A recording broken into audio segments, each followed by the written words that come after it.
So for the MOSFET lectures, I am following part of it from Sedra Smith Microelectronic Circuits. It is, I think, a very older version from where I made the notes, but it doesn't really matter at this point.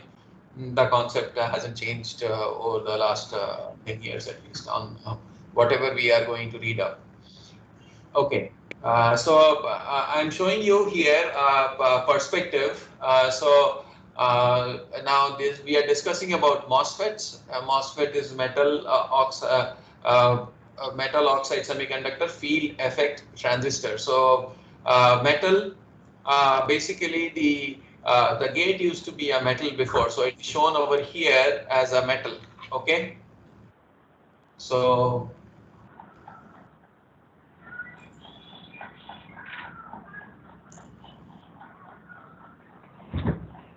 okay, so here it is shown as this is the metal, which is the gate. Gate used to be a metal in the olden days. Okay, in last 30 years, it changed into polysilicon. The gate was made of polysilicon, which was no more a metal, but still the name MOSFET continued. And in the last, I think, I would say 10 years or so at least, it has changed again back to metals. Okay, so the 28 nanometer devices, okay, do have metal gates. Oxide is the interface here between the gate and the substrate. Okay, and then semiconductor, the substrate is semiconductor. It is a p-type substrate, and it has 2n plus in case of an NMOS. In case of a PMOS, a p-type, so this is going to be an n-type substrate followed by p plus and p plus over here. Okay, and I'm sure you're familiar with this. What is the notation of plus? Plus means more doping. Okay, more concentration of dopants in there so that the majority carriers are good enough. Okay, and P substrate is denoted as just P type. P plus means a concentration in at least an order of magnitude more. Okay, so metal oxide semiconductor. Now field effect transistor. Keep in mind a transistor it's a means it does a transfer function and it converts a voltage into a current. Okay, so the transistor is a voltage to current converter. Now the field effect, the way it does that conversion from voltage to current is due to electric field. Okay, in case of MOSFET, there are two fields. One is, we call this as the vertical field, and then the other is called the lateral field. These two fields which cause the effect of for the MOSFET for the characteristic of the MOSFET. Okay, so there is a vertical electric field which sets up the condition. Okay, and then the lateral or the horizontal, if you want to, whichever way you want to look at it, it leads to the flow of current between the drain and the source. So the field effect. So that's a reason why it is labeled as MOSFET.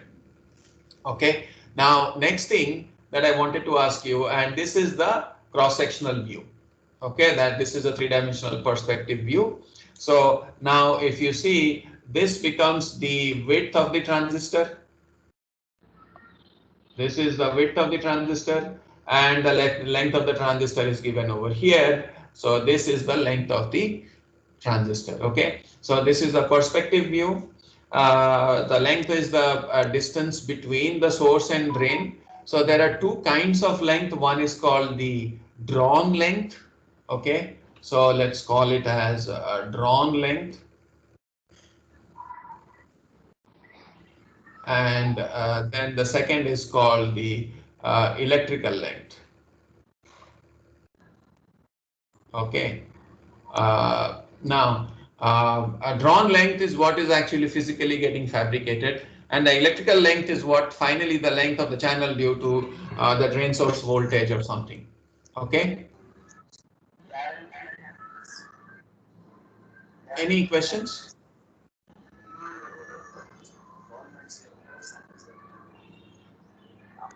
Sir, could you elaborate on electrical length? Oh, electrical length is drawn length is a physical whatever you are doing the fabrication. Actually it is a physical distance between the source and the drain. Okay. Now, the electrical length is when I apply a certain drain voltage, then the actual length, we'll get into the details what defines the length actually, where the carriers are. The length, actual length keeps on reducing, and that is due to a phenomenon called channel length modulation. So that is what the electrical length. So electrical length is different from the drawn length. Electrical length is due to the electrical parameters, that is the source and drain voltages. Okay, so now this is the cross-sectional view. Okay, so this is a 4-terminal device.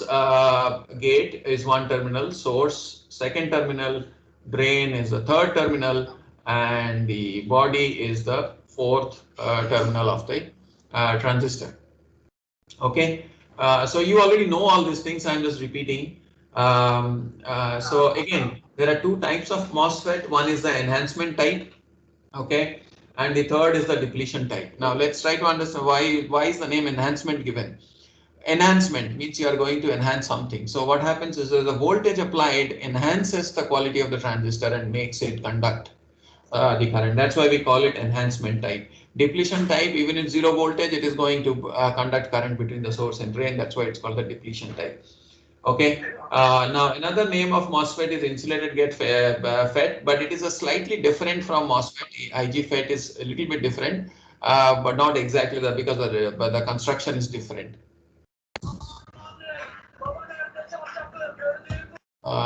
So let me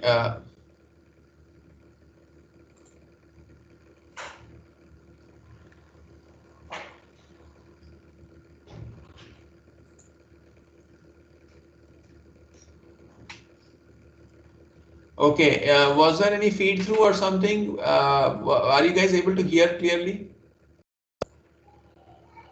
Yes, sir. Yes, sir.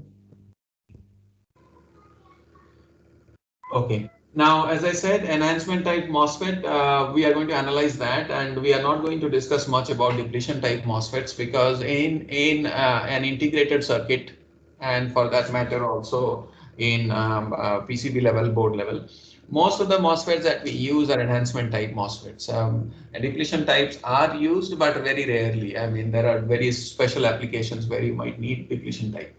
Now, enhancement type MOSFETs, there is an N-channel MOSFET and a P-channel MOSFET. So what is shown here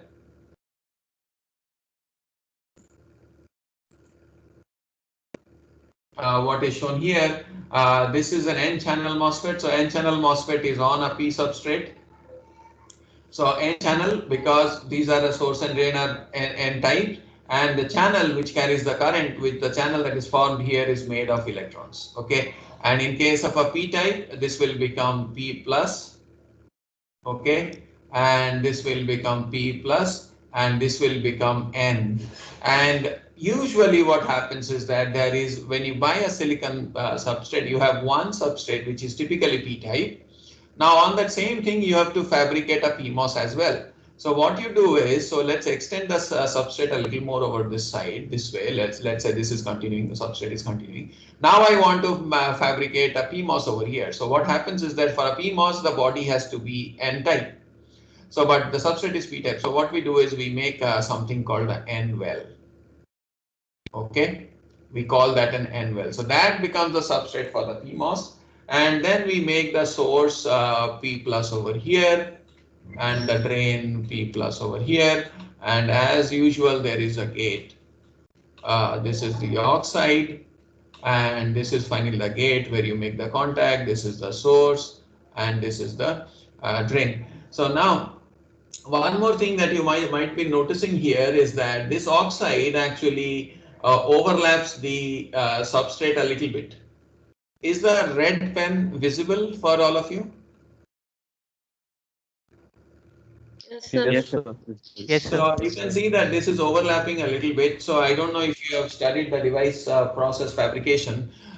This overlap is unintended, but it happens due to the manufacturing processing technique. Okay, so it is not intentional. We do not actually want it, but it happens because the way the ions are diffused, the N plus diffusion is done. So it happens, and this is called an overlap. So there is a gate source overlap, gate source overlap, which is not desired, and similarly there is a drain source overlap. Okay, so it is not desired. Okay, but it happens because of the nature of the way the device is fabricated. Okay. Now let's now another thing that I wanted to point out also is, Sir, yes, go ahead, please. sir, it's drain source or drain gate overlap. Oh, sorry. Sorry. Good. Drain gate. My bad. Thank you. So wait a second. This will be drain gate. Drain gate overlap. Gate drain overlap. Okay. Thank you for pointing that out. So please, all of you, if I sometimes when you're talking, you might miss out something. So please correct me. Okay. And if you have any questions, please do not hesitate to do so. Do the necessary corrections. Okay. So now another thing that I wanted to say here is this is the source. Okay. What is the meaning of source and what is the meaning of drain? And why is it called a gate? Why did they name it as a gate? Why did they name it as a source? And why did they name it as a drain? You have taken introduction to electronics. Anyone?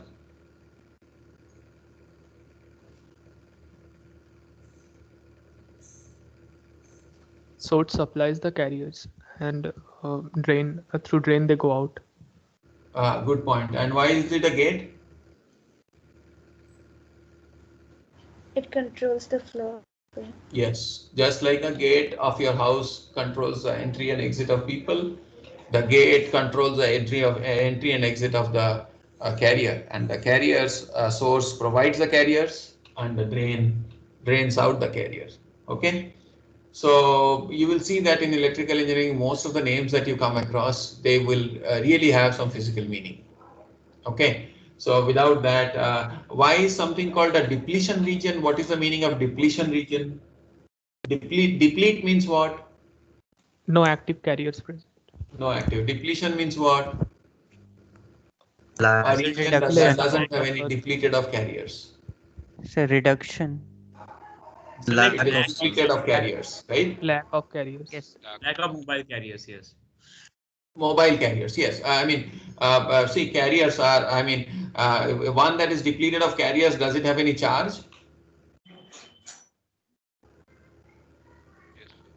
Does it have any charge? So yes.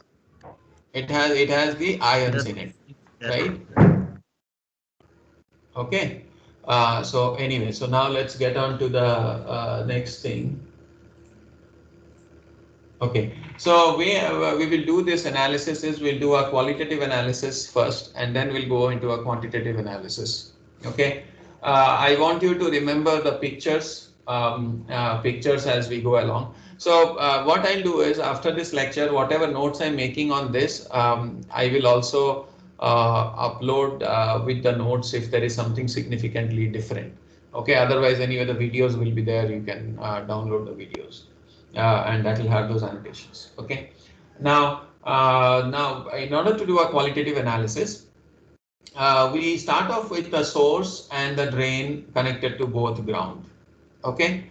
Now, keep in mind here you can see that we have I have this dotted over here, and this dot denotes the depletion region, right? So now let me test your basics. Why is the depletion width smaller here and why is it larger here? Sir, depletion region is smaller for the high concentrated region. Okay. I hope that is clear. Good point. Good. So the depletion region is smaller because the concentration is more. So a lesser area is required to uncover a certain amount of charges here. Now, if the concentration is less, you need more number of much more area to uncover. That's why the thickness is wider here, because this is P type, not P plus. This is N plus, right?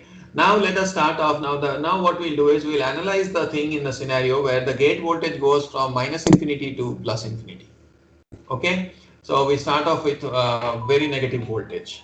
Okay, when we apply a negative voltage onto the gate, and the drain and source are connected like this, and of course the substrate is connected to ground. So what happens is that this PN junction and there is a PN junction over here, they are in a way reverse biased. There is no bias across them. They are certainly not forward biased. Okay, they are truly not reverse biased as well. They have zero potential difference across this, so there is a barrier potential and there won't be any current flowing between in this PN junction. Okay, now you apply a very negative voltage, so there will be negative charge over here will be there.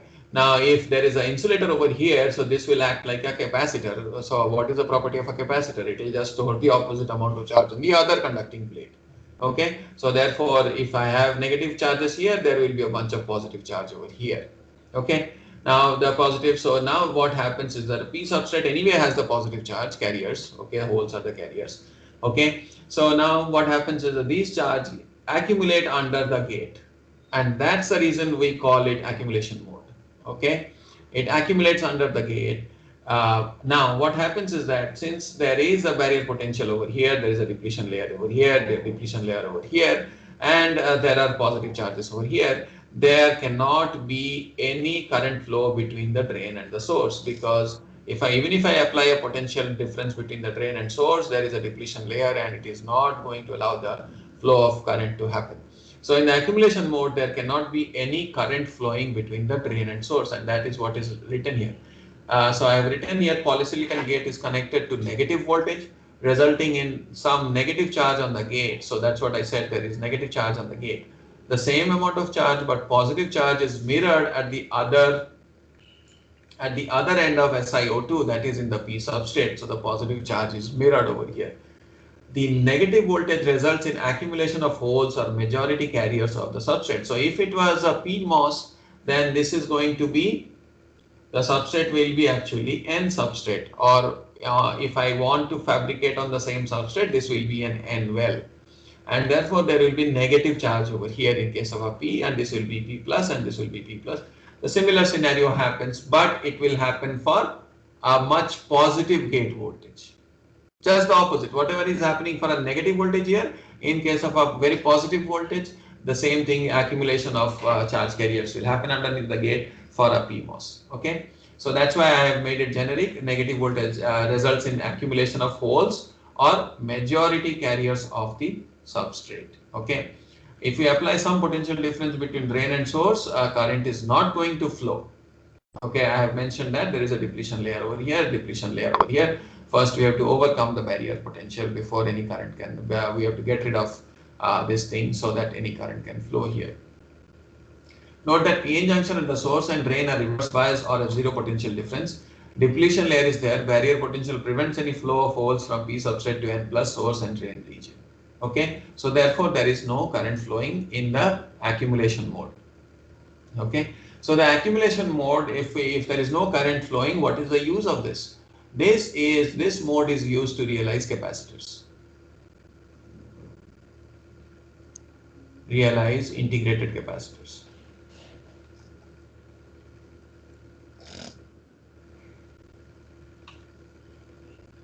Okay, this is used to realize integrated capacitors. Also, you can use it as a discrete capacitor. If you buy that, you will see that it is capacitor is what? Capacity to store charge. So that's why it is called a capacitor. Okay, so now let's move on. Sir, what do you mean by realize capacitors? Realize a capacitor means if I want to have if I want to build a capacitor inside the chip, okay, so I would try to operate the MOSFET in accumulation mode.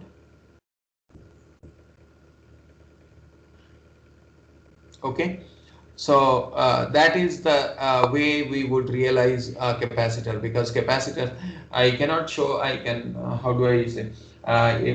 There are a lot of applications where I really, so in Introduction to Electronics, have you studied something called a voltage doubler? Suppose I have, yes.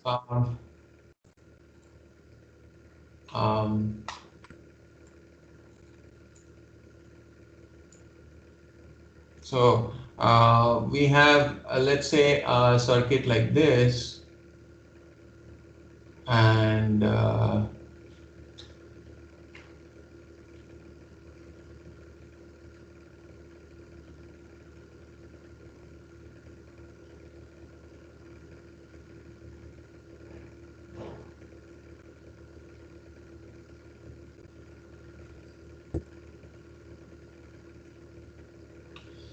so my clock waveform is going to be like this. Okay.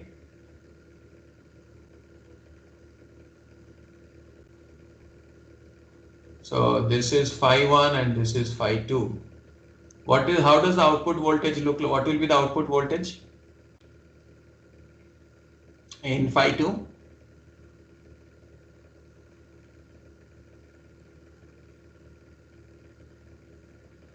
So in phi 1, this capacitor C is charged to VDD. Then I disconnect these two plates of the capacitor. Now what is the charge stored across the capacitor? C times VDD, right? Then in phase 2, I connect this the bottom plate of the capacitor to VDD, supply voltage. So then what happens? I have to maintain the same charge across the capacitor. So that means V out will become 2 VDD, right?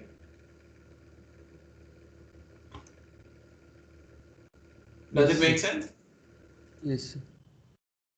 So now I can build something like this.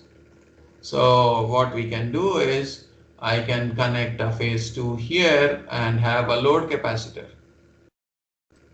and define V out over here. V out is going to be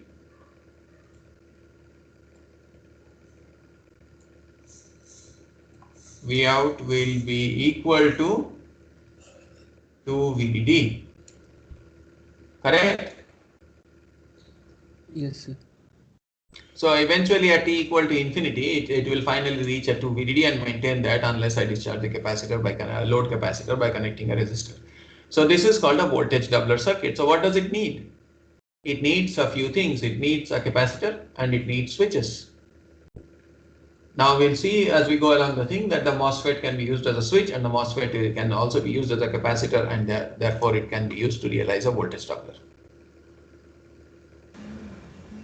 Okay? So, Okay. sir, Yes. Yes. sir, can you again explain the point about the depletion region being thick? Oh, depletion region being thick. Okay. So if I have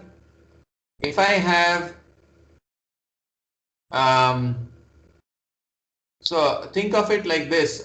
When I was a kid, I think in kindergarten, our principal came to school, and in the final day, he asked all of us a quiz question. Which one is heavier? 1 kg of cotton or 1 kg of bricks? Both are equal, right? But which one takes more volume? The cotton, right? Cotton. So volume is dictated volume. So which side? This one has N plus. This region has more number of carriers. So the density of carriers is more. So in a smaller area, you can have, suppose, 5 coulombs of charge. To make the same 5 coulombs of charge, you would need a bigger number of carriers because the density is less. It is purely, that's why I gave this example of cotton and this brick. The density of the thing decides the volume. So that's depletion weight in N plus, and this thing is a function of the density of the carriers. Does it answer your question? Yes, sir. Okay. Now we start off with a very negative voltage, then we get to a 0 voltage. Once we apply a 0 voltage, what happens is that there is nothing, no charge on the top on the gate. So certainly there won't be any charge on the P substrate, and these two are reverse bias PN junction. So this thing behaves like a back-to-back diode. So back-to-back reverse bias diode prevents any current flow from drain to source, even if we apply a potential difference between the drain and the source. Path from drain to source is very high resistance of the order of giga ohms, and the transistor is off. So that means this switch, if I use an NMOS over here, NMOS in this switch, I apply a gate voltage of 0, this is acting like an open switch. Okay, so this is how the MOSFET acts like an open switch if the gate voltage is 0 in case of an NMOS, and if in case of a PMOS, if the gate voltage is close to the supply voltage, then it acts like a open circuit or an open switch. Okay, now if we apply a small positive voltage, now we'll get into the formation of the depletion region. Depletion region again means we get rid of the carriers. Okay, keep in mind this was P substrate. Okay, substrate is sometimes abbreviated as SUB. Okay, so P substrate. So as soon as I apply a positive voltage here, positive voltage is going to repel the positive carriers over here on the P substrate. Holes are the carriers. Once you repel, what happens? You end up with the ions, and you have a anyway the depletion region was over here, you also extend it below the gate. Below the gate you have a depletion region, and there is another depletion region because of the PN junction, and no matter how much voltage you apply between the drain and source, there won't be any current flow because there are no mobile carriers over here. There is no mobile carriers over here, and therefore there won't be any current flow. Okay, so no charge carrier below the gate yet. So any potential difference between drain and source still does not result in flow of current. So typo here. Okay, in flow of current. Okay. So finally, we get to the.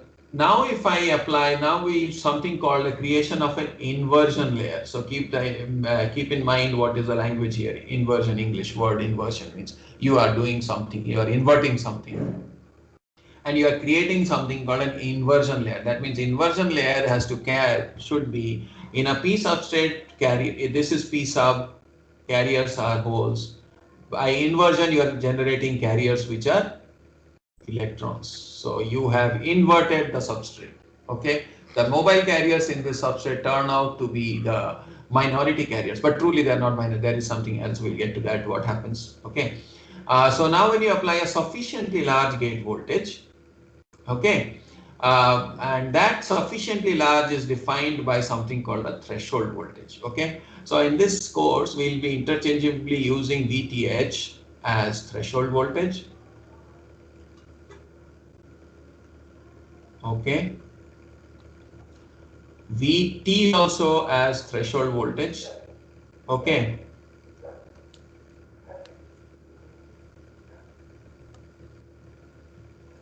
okay, so I'm taking the attendance right now.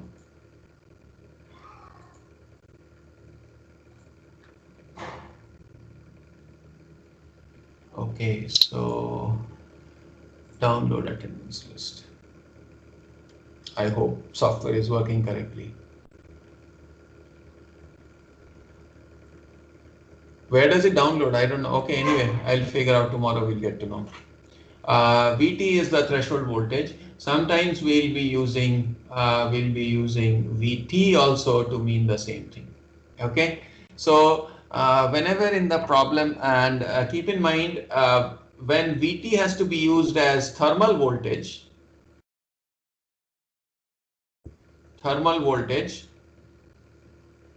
In this course we will tell you, okay, this is the thermal voltage. Okay, so please use the context and make sensible in the problem sometimes or anywhere.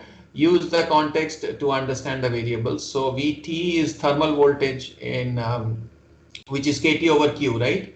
This is equal to KT over Q. K is Boltzmann's constant, T is temperature in Kelvin. Okay, Q is electron charge. Okay, KT over Q. So, we will be in because sometimes I write it as VT here because it is easier to write one letter rather than write this, or sometimes we write it like this. So we'll be interchangeably using this. So please understand from the context. Okay.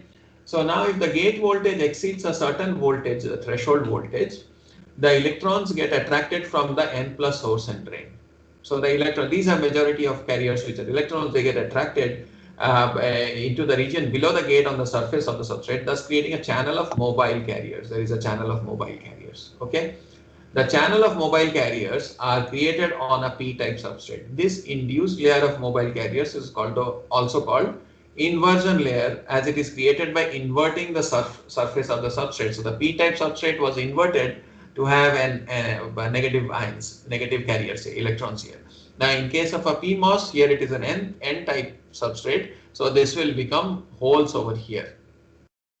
Okay, so that is what is going to happen. So that's why it is called an inversion layer. Now once the inversion layer is created, so we have a conducting plate. Okay, so this is acting like a conducting plate. Okay, and therefore if I apply a drain voltage, the amount there will be a current that will be flowing between the drain and source. Now who is controlling this this conducting plate? This gate voltage. That means this gate voltage decides how many carriers are going to be there. Okay, so for example, if I have a thin wire versus a thick wire, thin wire can carry less current, and as soon as it tries to carry more current, it burns out. Similarly, a thick wire can carry a huge amount of current. So now the thickness of this, or the amount of charge in this inversion layer, which is defined by this gate voltage, by how much is the gate open. Is it open a little bit, a lot, or a much more? So that depend on how much is this gate open. That controls how much carrier is there. Now when you apply a drain voltage greater than the source voltage, then what will happen is current is going to flow like this. In case of an NMOS, carriers will flow this way, current is going to flow in the opposite direction. Okay, current flow is opposite of the electrons. So that's why we say that drain will be greater than the source voltage. So the current will flow from the drain to source, or electrons from the source to drain. So as soon as you increase this, since there is a conducting region, so it will start carrying current, and the amount of current is defined by the amount of charge carriers that are over here, and which is further defined by the gate voltage that is applied on the thing. Okay, so now you have a controlling terminal, and this controlling terminal is going to decide the amount of current flowing between between the drain and source. And of course the controlling terminal, so therefore the current flowing between the drain and source is both, depending on the mode, we'll get into that, whether it is a constant current or whether it is going to be a current which is a function of the drain source voltage as well. So the current flowing between the drain and source can be a function of the gate voltage and can be a function of the drain voltage. So it is a function of two variables. Okay. The voltage at which the channel gets inverted is called a threshold voltage, VTH, and typical values of the threshold voltage varies from 0.2 volts to 0.7 volts. Okay. Now this, do not confuse threshold voltage with the VTH with the PN junction barrier voltage. Of course, barrier voltage is the 0.7 volt that you need, or 0.4 volts in case of germanium, right? Diodes. Okay, the polysilicon gate and channel region form a parallel plate capacitor with silicon dioxide as a dielectric. So as I said, this is one plate, and this becomes another conducting plate of the capacitor, and this is the insulator over here. Okay, so as the gate voltage is made bigger and bigger, more channel charge is created, that is conductivity between the drain and source increase.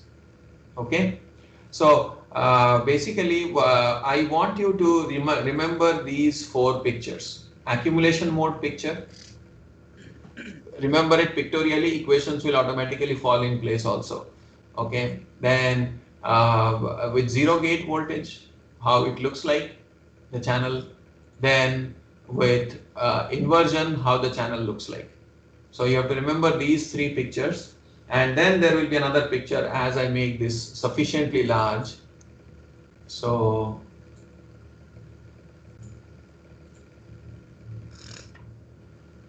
now we'll analyze two scenarios.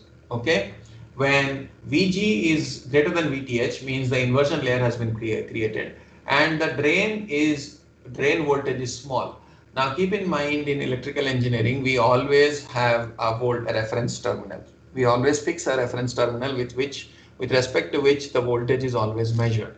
Okay. So in this case, in case of an NMOS or in case of a PMOS, we always take the source terminal as the reference terminal.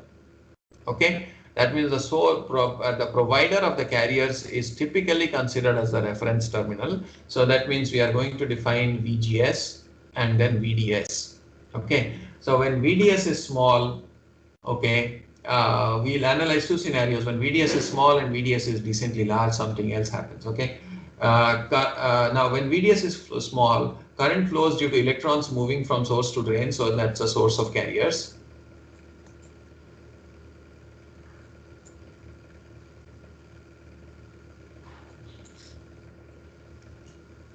Okay, and carriers get drained at the drain. This current is called the drain current. Okay, so now I'll use certain notations for the drain current, and I would want you to, we'll be using those notations sometimes in the strict sense and sometimes in a on a contextual basis. So that we will make it clearer as we go along. Okay. Now the current is called the drain current ID.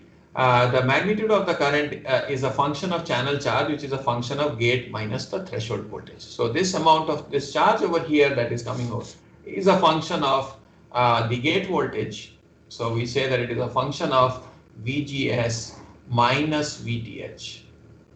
Okay, because when VGS is less than VTH, nothing happens. There is no charge carriers below the gate. Only when it exceeds, so by the magnitude with which it exceeds defines the amount of charge carriers below the gate. Okay.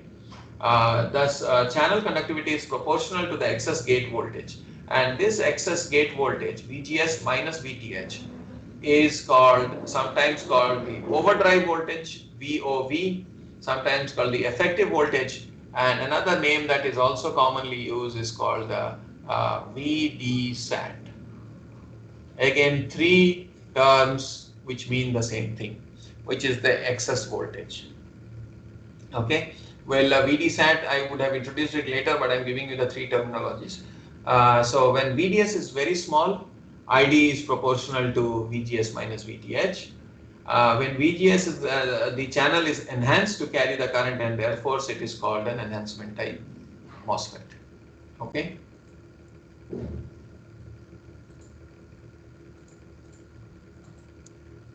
Now the next picture that I want you to remember is when VGS is greater than VTH, of course channel has formed, inversion has happened, but the drain voltage is decently large enough that the channel charge has this kind of a profile that the channel has pinched off at the drain end.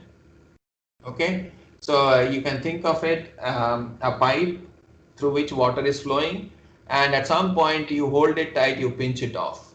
Okay, so that is called the pinch off, the voltage at which, that means you have to apply a certain amount of force, and here in this case you have to apply a certain amount of voltage to pinch off the carriers. Okay, as VDS greater than, the voltage difference between the gate and the channel reduces from VGS to VGS minus VDS. Now think of it this way.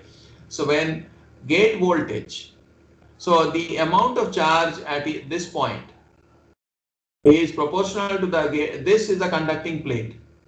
So this voltage is VG, this voltage is VG.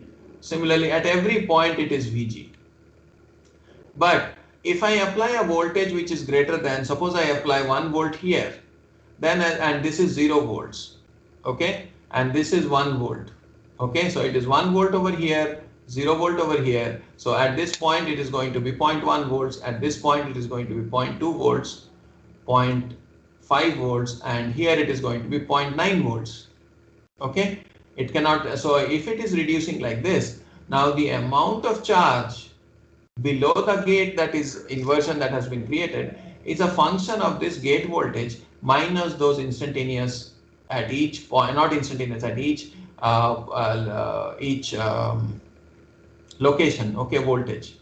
Now when this, and we know that when VG VDS equal to the threshold voltage, okay, there is no channel charge.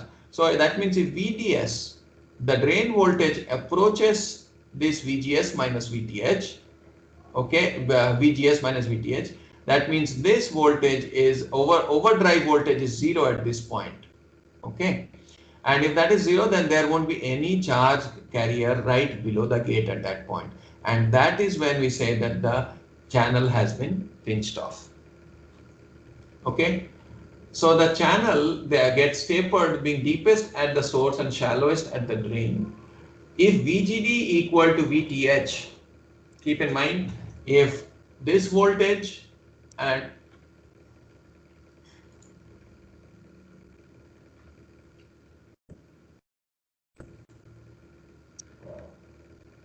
okay, so if this voltage minus the drain voltage equal to threshold voltage, okay, there will be barely any charge. As soon as it exceeds the threshold voltage, then the charge starts happening over here. So that's what is written like this. If VGD equal to threshold, then no channel is formed at the drain end, implying channel is pinched off. Pinch off happens at VDS equal to VGS minus threshold voltage. When VDS is greater than VGS minus VTH, then the VDS has little effect on the channel shape and the current remains constant at the value reached at VDS equal to VGS minus VTH.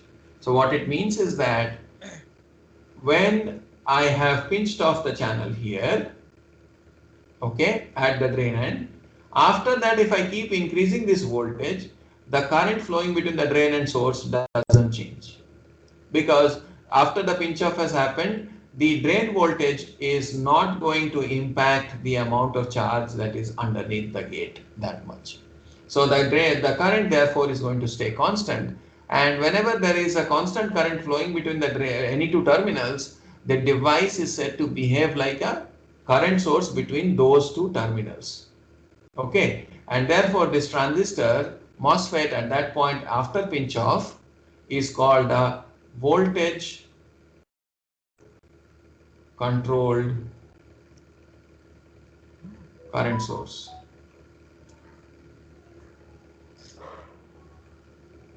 Okay, so that means it's a voltage controlled current source. So it behaves like, as I said, once the pinch off has happened, okay, then even if you change the drain voltage, then the amount of current flowing between drain and source is not going to change that much. It will change because of some other reason. In an ideal scenario, it is not going to change at all. And therefore it behaves like a current source between drain and source. It behaves like a current source between drain and source. Okay, and but the amount of current flowing is a function of the amount of charge underneath the gate, and the charge underneath the gate is controlled by the gate voltage. So therefore, the amount of current flowing between drain and source is controlled by the gate voltage, and that's why the transistor behaves like a voltage controlled current source, or VCCS, voltage controlled current source. Okay, beyond pinch off, the drain current saturates. So you can think of it, when the drain voltage is very small, the channel is a straight line, is kind of rectangular. Okay, so as soon as you keep increasing the drain voltage, this instant difference at this point keeps on reducing, the overdrive keeps on reducing, so the channel profile keeps on moving upwards like this. And at some point at VDS equal to VGS minus VTH, the channel pinches off. There is no channel at the drain end, and then it behaves like a current source between a drain and source.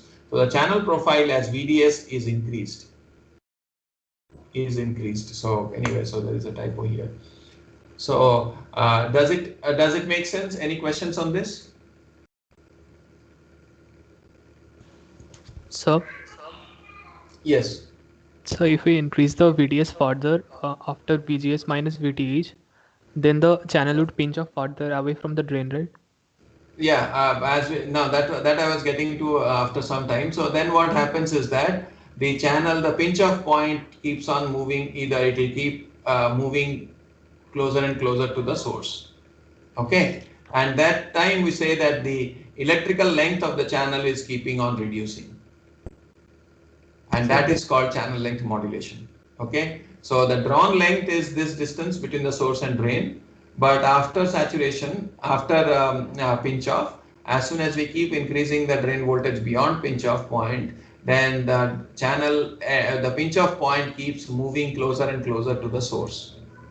And therefore, the electrical length of the channel keeps on reducing after pinch off. Does it make sense? So yes, sir, but if there is no channel, how does the electrons then flow? Yeah, from? so I'm getting to that right now. So now, as I said, if VDS is the voltage difference between the gate and substrate falls to VTH at some point L1. Okay, at this point, whatever is the voltage at this point, Vx, let's say, Vg minus Vx is equal to VTH. Okay, and here it is less than VTH and this region. Okay, and therefore there is certainly no channel. Now this is happening, this is there. Okay, so the channel is only up to this point. So now, does it mean transistor stops conducting? Okay. So what happens is that the thing is there is such a huge electric field between this point that the high electric field in the depletion region sucks the electron into the drain region. So there is something, I should not call it tunneling, but it is more like the high electric field pulls the electron and it suddenly goes out. Now imagine you have a pipe through which a high velocity liquid is coming and you pinch off at some point. Now the velocity, it cannot suddenly reduce to zero, right? The acceleration, that means you need a huge amount of energy because velocity going to zero instantly is not possible. Then it will start radiating at that point. So now what happens is that, so the electron gets sucked into that drain at that point. So high electric field in the depletion region sucks the electron into the drain region, okay? So modes of operation for VDS. VDS less than 0, we have accumulation. 0 to threshold voltage, we have depletion. Okay, and beyond, so this is the gate voltage. Sorry, this is the gate voltage with VDS equal to 0. As gate voltage exceeds threshold voltage, we have inversion. Okay, and in this region, it acts. The transistor acts like a resistor. Okay, and as soon as I change the drain voltage now, then it becomes a current source at some point. Okay, so with this, I think I'll stop today's lecture.